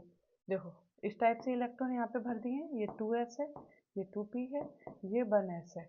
और सिमेट्रिकल देखो यहाँ पे बिल्कुल सिमेट्रिकल बना हुआ है, आपको क्लियरली यहाँ पे दिखाई दे रहा होगा, सिमेट्रिकल बना हुआ है, ठीक है। अब क्या है, यहाँ पे इलेक्ट्रॉन भर दो। एमओ बनाने के बाद इसमें दो दो हैं तो इसमें भी टोटल 4 भरने हैं, 4 भर दिए। इसमें 2 हैं, इसमें 2 हैं, इसमें टोटल 4 भरने हैं, 4 भर दिए। इसमें आप अपने इलेक्ट्रॉन लिख लो 4, इसमें पी में भी 4। फिल करना शुरू करो। इसने 2 ले लिए, फिर एक इसने लिया, फिर एक इसने लिया, फिर इसने पेयरिंग किया, फिर इसने पेयरिंग किया, अभी और बचा हुआ है तो एक एक इनके पास हो गया। तो आप किस टाइप से इसको लिख सकते हैं, आप बिल्कुल देखो यहाँ तो सेम चला आ रहा है, बिल्कुल पहले जैसा ही है, कुछ भी चेंज नहीं है। बट यहाँ पे थोड़ा अंतर, ये पहले आ गया, फिर पाई आई, फिर पाई स्टार आई, और ये इसमें कुछ है नहीं, इसको खाली छोड़ दिया है। पाई स्टार में केवल एक एक इलेक्ट्रॉन है, इसलिए एक एक लिखा, बाकी सब में दो दो है। एनर्जी ऑर्डर के लिए जस्ट ग्रेटर का साइन लगा दो। बॉन्ड ऑर्डर 1/2, बॉन्डिंग में 6, एंटी बॉन्डिंग में 2। मैंने ये वाले हटा दिए हैं, ये सारे हटा दिए हैं, डायरेक्ट ऊपर वाला का बॉन्ड ऑर्डर लिखा है। आप वैसे भी कर सकते हो, कोई उससे फर्क पड़ेगा नहीं। ना कितना आया बॉन्ड ऑर्डर, 2, मतलब यहाँ पे क्या हो गया, 2 बॉन्ड, एक सिग्मा और एक पाई। एक सिग्मा एक पाई कैसे पता चला, वापस आ जाओ, यहाँ से पता चल जाएगा। ये देख लो, यहाँ पे मैं इसको इरेज कर देती हूँ आपकी सुविधा के लिए।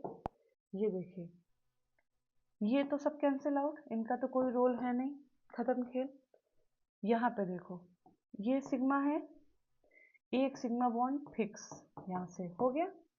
यहाँ देखो पाई पाई, पाई में कितने इलेक्ट्रॉन है इसमें, लेकिन यहाँ पाई स्टार में भी तो एक एक है, तो पाई स्टार का एक एक, पाई स्टार का एक एक, इसकी बॉन्डिंग पाई का एक एक को कैंसिल कर देगा। तो यहाँ पे एक पाई में एक बचा, एक पाई में एक बचा बॉन्ड ऑर्डर के लिए, तो 0.5 यहाँ से, 0.5 यहाँ से, मतलब आधा पाई यहाँ से, आधा पाई यहाँ से, टोटल एक पाई, ठीक। तो यहाँ पे एक सिग्मा और एक पाई, ओके। नाउ F2 मॉलिक्यूल बिल्कुल एक इलेक्ट्रॉन और भर जाएगा, सेम ही है, कुछ भी नहीं है, तो यहाँ पे एक एक इलेक्ट्रॉन और आ जाएगा। बॉन्ड ऑर्डर देखना चाहते हो तो बॉन्ड ऑर्डर के लिए ये पाई और पाई स्टार दोनों एक दूसरे को कैंसिल कर देंगे, और यहाँ पे केवल यही बचा है, तो आप चाहे डायरेक्ट ऐसे कर लो, चाहे आप सारे बॉन्डिंग गिन लो, चाहे आप केवल ये इस वाले बॉन्डिंग गिन लो, क्योंकि नीचे वाले तो एक दूसरे को कैंसिल आउट ही कर रहे हैं, तो एक हो गया। अब एक कौन सा है, सिग्मा या पाई है, ये देखो, इस पूरे पाई की बॉन्डिंग इस पाई स्टार बॉन्डिंग से कैंसिल हो गई, इस पूरे पाई की बॉन्डिंग इस पूरे पाई स्टार से कैंसिल हो गई, तो केवल एक सिग्मा बॉन्ड ही यहाँ पे बनेगा, मतलब ये हो गया F2, केवल 1 सिग्मा बॉन्ड, ठीक है ना। अब डायटोमिक मॉलिक्यूल जो होमो, कैसे है, होमो डायटोमिक, कैसे मॉलिक्यूल हमने देख लिए सारे, होमो डायटोमिक। होमो डायटोमिक का क्या मतलब है कि दोनों एटम सेम है। अब हम देखेंगे हेट्रोडायटोमिक, मतलब एमओ डायग्राम ऑफ हेट्रोडायटोमिक, मतलब अब हमें ऐसे हम लेंगे जिनमें दोनों एटम सेम ना हो। एग्जाम्पल के तौर पे हम आपको बता दें, मान लो H और F है तो दो एटम मतलब डायटोमिक है, लेकिन दोनों एटम अलग अलग हैं, तो इन्हें बोलेंगे हेट्रो हेट्रो डायटोमिक मॉलिक्यूल। इनमें अंतर क्या आ जाएगा? अंतर ये आएगा, पिछले वाले केस में आप देख रहे थे, आप दोनों एटम में एनर्जी सेम रख रहे थे, इसकी भी एस इसकी भी एस, यहाँ पे इसकी बॉन्डिंग इसकी एंटी बॉन्डिंग, इसकी एस इसकी एस, इसकी एंटी बॉन्डिंग इसकी एंटी बॉन्डिंग। पर यहाँ पे क्या था, दोनों सेम थे। मान लो ये ए है तो ये भी ए है, तो दोनों के एनर्जी जो थे वो सेम बिल्कुल पैरेलल ही चल रहे थे। लेकिन हेट्रो के केस में तो नहीं है, जो मोर इलेक्ट्रोनेगेटिव होता है उसका एनर्जी कम होता है, तो जो मोर इलेक्ट्रोनेगेटिव होगा उसका एनर्जी लेवल डाउन होगा। ठीक है, तो यहाँ पे देखो क्या लिखा हुआ है, AO of more electronegative line lower energy, मतलब atomic orbital of more electronegative atom lower energy में एग्जिस्ट करता है। MOs are not symmetric. पहले क्या था, सिमेट्रिक बन रहे थे ना, इस केस में अब सिमेट्रिक नहीं बनेंगे।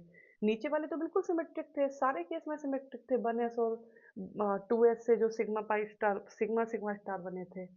Bonding MO closer in energy to more electronegative atom, और anti bonding MO close in energy from the less electronegative, मतलब closer to less electronegative atom. ठीक है, एक एग्जांपल लेते हैं HF को बनाना है हमें। ये है हमारा पहला एटम H, ये हमारा दूसरा एटम F। हमने नीचे वाला छोड़ दिया है इसका, मतलब 1s1 और 9f होता है। ठीक है, तो ये तो क्या 1s1 और ये क्या है 2,7, 1s2 2s2 2p5। यहाँ तक कोई दिक्कत नहीं है। अब देखो, ये है हाइड्रोजन का 1s जिसमें एक ही इलेक्ट्रॉन है, यहाँ पे हमने लिख लिया। ये फ्लोरीन, फ्लोरीन का जो 1s होगा वो बहुत नीचे होगा, यहाँ कहीं बना हुआ है, बहुत ही नीचे होगा, यहाँ पे कहीं होगा, बिल्कुल दूर दूर तक नहीं, क्योंकि मोर इलेक्ट्रोनेगेटिव है ना ये। तो यहाँ पे इन अब हमने आपको एक बात बताई थी, वो बात ये थी कि जब भी आप मॉलिक्यूलर ऑर्बिटल बनाएंगे तो उसकी कुछ कंडीशन है। पहली कंडीशन, जो सिमिट्री हो वो सेम हो। सिमिट्री सेम मतलब एस एस के साथ कर सकता है, एस पी के साथ कर सकता है पी जेड, और पी जेड के साथ कर सकता है, पी एक्स के साथ, पी वाई के साथ। ठीक है, क्योंकि ये परपेंडिकुलर होते हैं ना, तो पी जेड पी एक्स या पी वाई के साथ नहीं कर सकता ये सब। मेरा मतलब यहाँ पे मिक्सिंग या ओवरलैपिंग नहीं होगी, मतलब बॉन्डिंग और एंटी बॉन्डिंग नहीं बनेंगे। अब यहाँ देखो, इसका 1s है, और इसका 1s का जो एनर्जी है वो इसके काफी क्लोज आ जाता है फ्लोरीन के 2p के। क्यों? क्योंकि हमारे अकॉर्डिंग तो 2p इसका यहाँ कहीं होना चाहिए था, ऊपर यहाँ होना चाहिए था, हम तो पीछे वही देखते चले आ रहे हैं। कहाँ 1s सबसे नीचे, फिर 2s आता है, फिर 2p आता है, तो एनर्जी इसका बहुत हाई होना चाहिए था। पर f is more more more electronegative, ये अपनी एनर्जी इतना इतना इतना नीचे कर लेता है, खींच खींच के लेवल्स को, कि इसके 2px और 2py और 2pz का एनर्जी बराबर आ जाता है ऑलमोस्ट हाइड्रोजन के 1s के। अब यहाँ पे क्या होती है, अब बॉन्डिंग और एंटी बॉन्डिंग बनेगा। 2s की एनर्जी बहुत कम है तो ये ऐसा ही रहेगा, कोई इसमें फर्क नहीं पड़ेगा। हाइड्रोजन का 1s p का, मेरा मतलब है कि फ्लोरीन के 2pz के साथ सिग्मा सिग्मा बॉन्डिंग और sigma anti bonding, sigma S P Z, sigma star S P z. ये देखो बॉन्डिंग और एंटी बॉन्डिंग बना लिया, और इसके जो दो हैं ऐसे के ऐसे पी बिल्कुल ऐसे रह गए, बिना कोई चीज के, बिना कोई बॉन्डिंग एंटी बॉन्डिंग के, कुछ उसमें इफेक्ट नहीं हुआ। ठीक है, ठीक है, देखो अब ऑर्बिट एमओ देखो, ये जो बिल्कुल ऐसा का ऐसा रह गया इसे कहेंगे नॉन बॉन्डिंग, ये नॉन बॉन्डिंग है एफ का। यहाँ पे क्या हुआ, इसने और इसने मिलके एक बॉन्डिंग बनाया, तो यहाँ पे दो इलेक्ट्रॉन आ गए, एक इलेक्ट्रॉन इसका और एक इलेक्ट्रॉन इसका, ये खाली है इसमें कुछ नहीं जाएगा, और ये इसके दोनों के दोनों रह गए नॉन बॉन्डिंग, इसमें रह गए। ये है एच एफ। अगर आप ऑर्डर देखोगे तो 1/2, बॉन्डिंग कितना है, केवल दो, एंटी बॉन्डिंग में कुछ नहीं है, नॉन बॉन्डिंग नहीं लिखा जाता है बॉन्ड ऑर्डर में। तो ये क्या हो गया, यहाँ पे बॉन्ड ऑर्डर आ गया 1, तो एच एफ के बीच में एक कैसा बॉन्ड है, सिग्मा बॉन्ड है। कैसा बॉन्ड है, सिग्मा, देखो सिग्मा बॉन्ड है, लेकिन वो बॉन्ड किससे बना है, sp-Z की ओवरलैपिंग से, और यहाँ पे 3 नॉन बॉन्डिंग ऑलरेडी प्रेजेंट है, तो ये हो गया आपका HF। कोई पूछे मैग्नेटिक करेक्टर कैसा है, तो मैग्नेटिक करेक्टर आप देख सकते हो डायमैग्नेटिक है, क्योंकि कहीं पे भी कोई भी अनपेड इलेक्ट्रॉन प्रेजेंट नहीं है। ठीक है, HF हो गया। NO मॉलिक्यूल देख लेते हैं। NO मॉलिक्यूल, वैसे तो अगर हम NO मॉलिक्यूल देखें तो इसमें लेवल्स अलग अलग हो सकते हैं, थोड़ा ऊपर नीचे, लेकिन अभी NO मॉलिक्यूल हम यहाँ पे सिंपल तरीके से ही देख लेते हैं, जिससे आप कंफ्यूज नहीं हो, क्योंकि थोड़ा सा आपको कंफ्यूजन और थोड़ा सा परेशान करने के लिए हमारे पास एक मॉलिक्यूल है, वो है CO। हम इसी में आपको थोड़ा सा परेशान करेंगे, थोड़ा सा आपको बताएंगे, हो सकता है आप थोड़े कंफ्यूज हो, लेकिन अब मुझे आसान CO बताने से काम नहीं चलेगा, आपको जो फुलसम मॉडल है सीओ का वो बताना ही पड़ेगा। पहले जो मैंने रिकॉर्डिंग की थी उसमें आपको बोला था कि वो ऑप्शनल है, आप आसान भी बना सकते हो, लेकिन अब आपके पास ऑप्शन नहीं है, क्योंकि उन्होंने मेटल कार्बोनिल सिलेबस में ऐड कर दिया है, और मेटल कार्बोनिल्स के लिए CO ligand is very very important, और सिनर्जिक बॉन्डिंग पे क्वेश्चन हमेशा आता रहता है। अगर आपको सीओ की सिनर्जिक बॉन्डिंग पता करनी है तो सीओ का जो कॉम्प्लेक्स वाला कूलसम मॉडल वाला जो डायग्राम है वो आपको पढ़ना ही पड़ेगा। तो फिलहाल के लिए मैं आपको एमओ मॉलिक्यूल का सिंपल वाला मॉलिक्यूलर ऑर्बिटल डायग्राम बता रही हूँ। इसके आगे जहाँ तक है सीओ होगा, ठीक है, जिसके बाद सीओ है, सीओ में नेक्स्ट लेक्चर में स्टार्ट करूंगी, और सीओ को बताने के बाद ही मैं सीधा मेटल कार्बोनिल्स पे जंप कर जाऊंगी, जिससे कि आपका वो भी टॉपिक कवर हो जाए साथ में। ठीक है, मैं जहाँ तक है नेक्स्ट में पूरा खत्म कर दूंगी। नेक्स्ट जो तीन, ये देखो बड़ा यूनिट है, 3 पार्ट में जाएगा ही जाएगा। ठीक है, तो तीसरा पार्ट में मेरी कोशिश रहेगी कि मैं इस यूनिट को खत्म कर दूं। चलिए जल्दी से देखते हैं इसको। एनो मॉलिक्यूल, नाइट्रिक ऑक्साइड, एनो, एक एटम आपका नाइट्रोजन है, दूसरा एटम आपका ऑक्सीजन है। हमने यहाँ पे क्या किया है, 1s वाला पोर्शन छोड़ दिया है, ये पोर्शन छोड़ दिया है, आप के करके लिख सकते हो, क्योंकि ये कोई इफेक्ट डालता नहीं है। हमने सीधा बैलेंस से यहाँ पे लिखना शुरू किया है, आप भी लिख सकते हो पेपर में, कोई दिक्कत वाली बात नहीं है। ये हो गया 2s, ये हो गए 2p, नाइट्रोजन के, नाइट्रोजन का इलेक्ट्रॉन कॉन्फ़िगरेशन क्या है, 2s टू 2p3, 2 इलेक्ट्रॉन यहाँ पे, 1 1 1 3 यहाँ पे। ठीक, दूसरा क्या है, ऑक्सीजन, ऑक्सीजन, और ये 3, ऑक्सीजन में क्या होता है, P4 होता है, P4 हो गया। ठीक, एक चीज और नोटिस करो, लेवल सेम सेम लेवल नहीं है यहाँ पे, क्योंकि ऑक्सीजन इज मोर इलेक्ट्रोनेगेटिव, तो इसके एनर्जी लेवल्स नीचे हैं। देखो जरा आप कंपेयर करो, कितनी नीचे है इससे, आप पी को भी कंपेयर करो, एनर्जी में नीचे है, तो आपको भी नीचे बनाने पड़ेंगे। ये हो गए मान लो एन के, तो आप थोड़ा सा नीचे ही ड्रॉ करेंगे, केवल 3 है। ठीक है, ओके, अब एमओ बनाओ, एमओ बनाओ, बॉन्डिंग एंटी बॉन्डिंग बन जाएगा। एनर्जी में ज़्यादा गैप नहीं है, आई अंडरस्टैंड कि मैंने बोला था कि एनर्जी सेम होनी चाहिए, कंपेरेबल भी होनी चाहिए, अगर थोड़ी बहुत भी ऊंची नीचे है तो बॉन्डिंग एंटी बॉन्डिंग बनेगा। हाँ, बहुत ह्यूज गैप है, मान लो ये गैप है, तभी नहीं होगी, तभी कोई mixing fixing bonding anti bonding कुछ नहीं बनेगा, लेकिन हाँ यहाँ पे है तो इतना ओके ओके चल जाएगा। ठीक है, नाउ 2s में sigma bonding sigma anti bonding 2s बना लिया, पी ने दोनों, इन्होंने भी पीजेड ने क्या बना लिए, सिग्मा, और इन्होंने दोनों पाई ने 2 पाई बना लिए, दोनों की करस्पॉन्डिंग एंटी बॉन्डिंग और बन गए यहाँ पे। ठीक है, यहाँ तक कोई दिक्कत नहीं है। अब एक क्वेश्चन माइंड में आ सकता है कि यहाँ पे सिग्मा ऊपर रहेगा या नीचे रहेगा, ये, क्योंकि आप इधर देख पा रहे हो तो सिमेट्रिक है, ये सिमेट्रिक है, ये इस टाइप से सिमेट्रिक, मतलब यहाँ पे पोस्ट एसपी मिक्सिंग नहीं है, पोस्ट एसपी मिक्सिंग नहीं है, जैसे किन केस में आ रही थी, B2 C2 और N2 के केस में, क्योंकि कुछ बच्चे बोल सकते हैं कि 7n plus 8o, total electron 15 हो गए, तो 15 इलेक्ट्रॉन केवल N2 तक ही हमने ये माना था कि मिक्सिंग होगी, N2 के बाद हम सिमेट्रिक वाला ही बनाते चले आ रहे हैं, तो इसमें 15 इलेक्ट्रॉन है, तो इसमें सिमेट्रिक वाला ही बनेगा, और मैंने जितने भी सोर्सेज देखे हैं ज़्यादातर में सिमेट्रिक वाला ही दिया हुआ है। अब आपको क्या करना है, इलेक्ट्रॉन भरने हैं, और आपको कुछ करना नहीं है। इसमें टोटल इलेक्ट्रॉन कितने हो गए, टोटल काउंट कर लो, 3 यहाँ से 4 यहाँ से, टोटल 7 इलेक्ट्रॉन आपको भरने हैं, 1 2 3 4 5 6 और ये 7।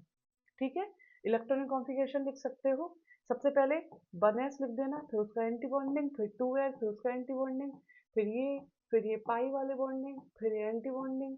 ठीक है, ओके। बॉन्ड ऑर्डर आप यहाँ से देख सकते हो, मैं थोड़ा इरेज कर देती हूँ, आपको भी दिखाई दे जाए बॉन्ड ऑर्डर। बॉन्डिंग में कितने हैं? 2। नीचे के वाले हटा दो, 2 - 2 वैसे जीरो कर देगा अब उसको।